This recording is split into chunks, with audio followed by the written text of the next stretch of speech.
bit about why you started Future People 14 years ago and a little bit more about your entrepreneurial journey to date. I started Future People 14 years ago at the time as a contact centre recruitment specialist, and I took a punt that customer service would become more important to organisations, and so would having the right people on the front line. So that's how we started. 14 years later, we certainly have reached the top spot in that space, but along the way it became really apparent that recruiting the right people isn't enough. It's very much about putting great talent into the right ecosystem for them to be developed and to flourish. So we shifted into working in the engagement space, so helping organisations drive employee engagement that would ultimately result in customer engagement. So that's what we do now. We're an engagement specialist. We're here as part of Gemstar Technology's Singapore trade mission. So tell us a little bit about why you've joined Gemstar on this trade mission.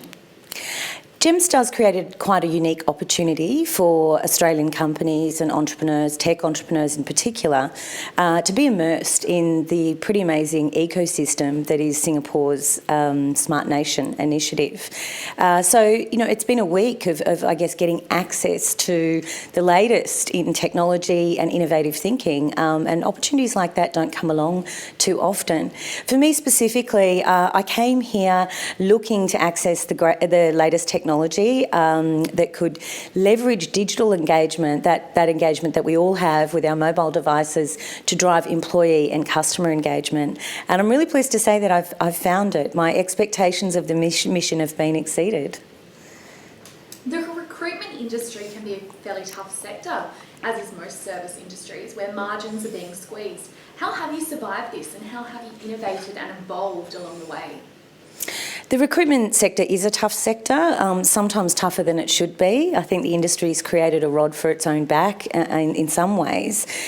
For us, you know, what's really interesting is that as the experience economy has gained momentum in Australia and globally, you would expect organisations would be putting more value on having the right person on the front line interacting with customers. But what we've found is that there's increasingly perhaps unsustainable pressure on price when it comes to recruiting people to serve customers on the front line. As painful as that is and as hard to understand, it has forced us to innovate. So that has meant actually looking for technology as a way to reduce our cost to deliver to customers, and also to think differently about the customers we engage with. So we now work with organisations who, and only organisations who really value their people and who really want to compete on the basis of excellent service. And we understand you're on this trade mission to explore developing some new technology platforms centred on engagement and emotional intelligence. What were you hoping to uncover when you first arrived, and how has those expectations been met? So I came on this trade mission looking to explore what the latest technology is to drive employee engagement in workforces, so HR tech. What I found here is that there's a big emphasis on green tech, health tech, ed tech, fintech, but not HR tech. And that's really interesting because as ASEAN shifts to having this huge consumer middle class, the ability to deliver experiences to customers in a way that drives engagement is going to be super important. So I see it as a great opportunity that there's not a lot happening here at the moment in HR tech, and I'm here to spearhead a movement around engagement from Singapore into the ASEAN region. What are your overall plans for the business's expansion in the future into Asia? So I have quite big plans for Future People's expansion into Asia, using Singapore as the hub and the springboard to do that.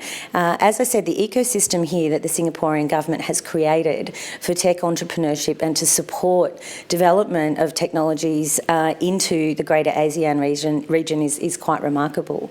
So using Singapore to develop the technology and then as a springboard into the broader ASEAN region. As experts in emotional intelligence, what are the business benefits of this, and why should it be considered a priority by organisations across the region of Australia and Asia? Emotional intelligence should be a priority for organisations in Australia and more broadly for two reasons. The first is that we know that customer engagement drives organisational performance. It's not possible to have engaged customers without engaged employees. So companies that have engaged employees perform better. And there's a very strong, proven, research-based link between the emotional intelligence levels of leaders and the engagement of their workforces. Our recent research in Australia has looked at the link between emotional intelligence and customer experience.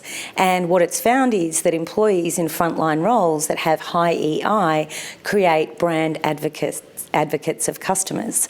So for me, I see emotional intelligence as the future competency for organisations who are wanting to engage customers and their people to drive enhanced performance.